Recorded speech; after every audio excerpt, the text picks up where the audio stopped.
Come show your glory. Come show your face.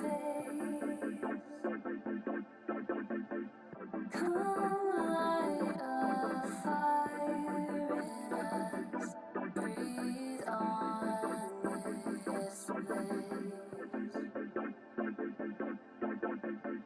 Your love pursues us, tears down our walls. Hey, welcome to the house. My name's Wes. My wife Vanessa and I, we're the lead pastors here, and we just want to say welcome home. We're so glad that you're watching this message on Take Me to Church, and we're just defining what is the church. We're so glad that you're here with us. Hey, thousands of you have been watching this series. Thank you so much. We're so glad that you're watching. Big thanks to those of you who have shared the message. But if you can pause right now, click that subscribe button because we want to continue to send encouraging messages of hope, of encouragement, life, all of that your way. Why would you miss out on that? This is not some coupon. This is a message of hope that I believe is going to encourage you. So subscribe first and then like. And thank you for all of you who have commented. You've shared this message with your friends. It helps us to get the message of Jesus out. So thank you so much for doing that. If you have any questions throughout this brief message and this time we have together today, you can go to thehousela.org. It lets you know where we have our in-person service. This is not an internet church. This is just a message of hope and encouragement for you. But we hope that you'd come join us. Join us in this incredible thing of what God has done of bringing two churches, Lifehouse and the House together, and this community that God is building right in the heart of Los Angeles. So check out thehousela.org, and we'd love to have you be a part of that. Today we're continuing on the series on Take Me to Church. And we're explaining what is the church. What is the church? Each week I've been mentioning how there's certain words today that they have a different meaning today than they used to.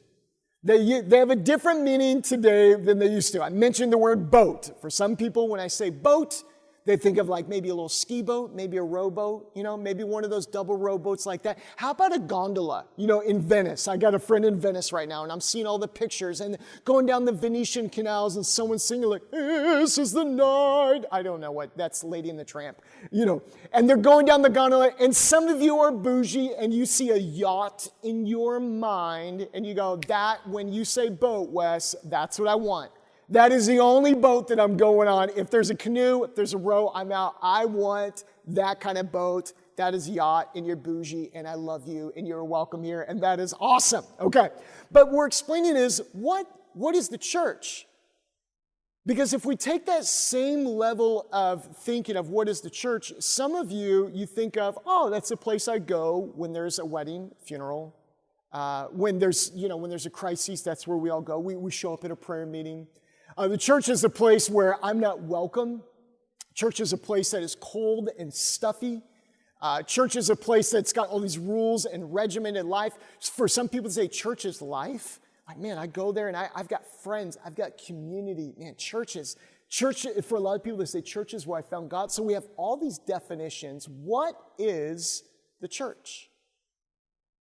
A couple weeks ago, as we're going through different biblical passages, we see that the church is something that Jesus is building. It's the only thing that Jesus is building on the earth, and it's the only thing that can withstand the gates of hell. I mentioned that there was this bank that I used to bank with that doesn't exist anymore. It was a massive company and branches all over the place, and it doesn't even exist anymore. Last week, we also talked about what is the church. We said the church is a place where God shows up. God shows up for his meetings. There should be an expectation in your heart.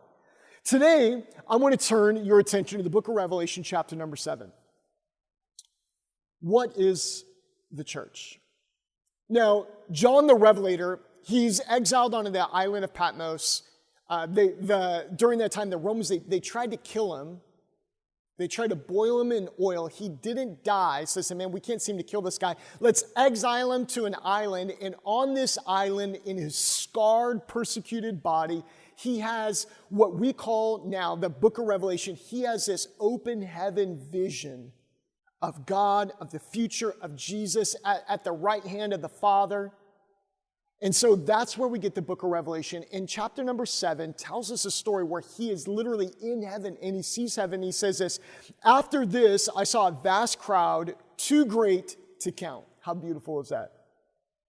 "From every nation and tribe and people and language, standing in front of the throne and before the Lamb, they were clothed in white robes, and they held palm branches in their hands.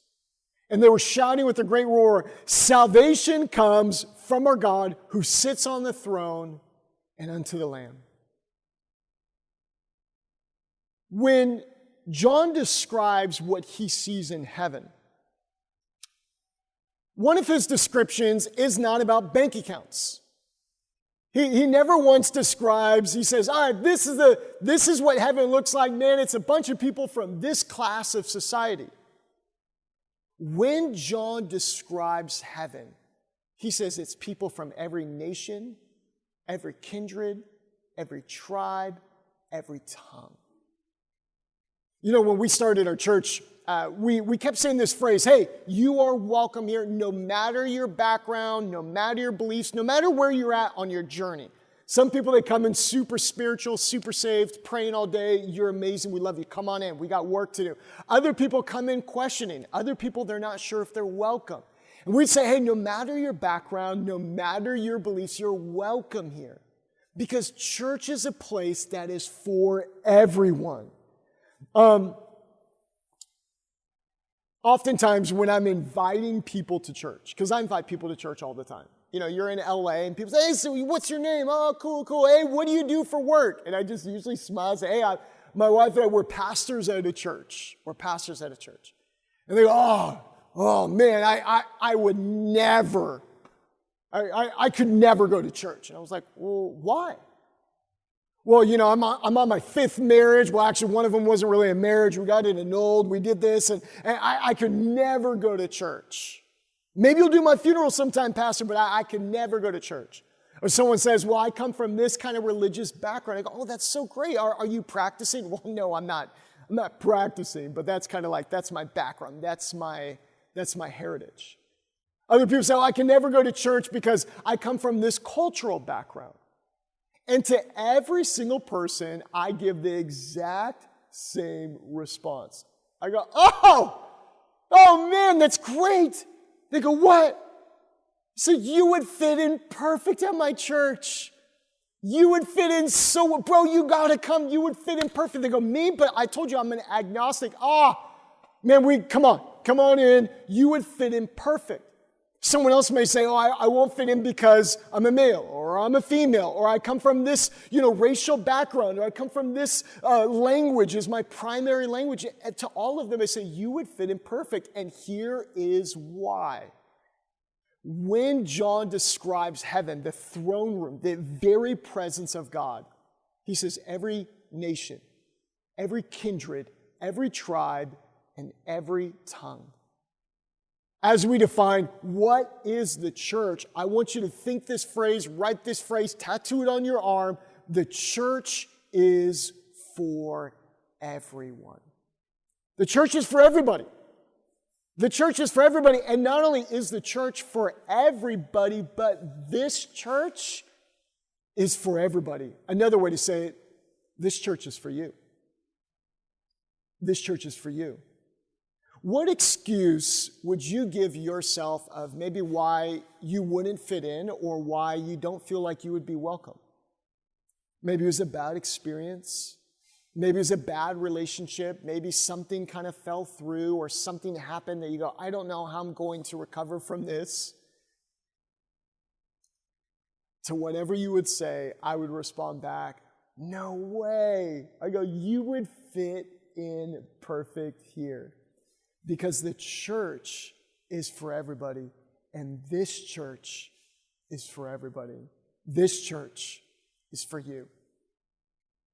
As we wrap up today, I just kind of want to recap those three things that we talked about. We talked about that the church is what God is building, The church is where God shows up, and the church is for everyone.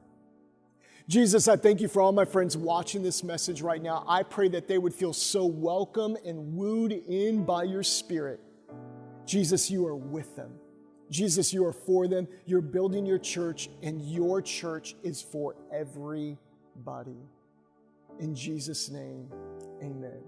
Hey, if you would like to come join us for an in-person service, to be a part, to check out even this church that is for everyone, you can check out thehousela.org. You get all of our service times, information, how you can find us. We would love to see you here. You are so welcome here. Finally, I would be remiss to not thank all of you who have been giving online. Thank you so much.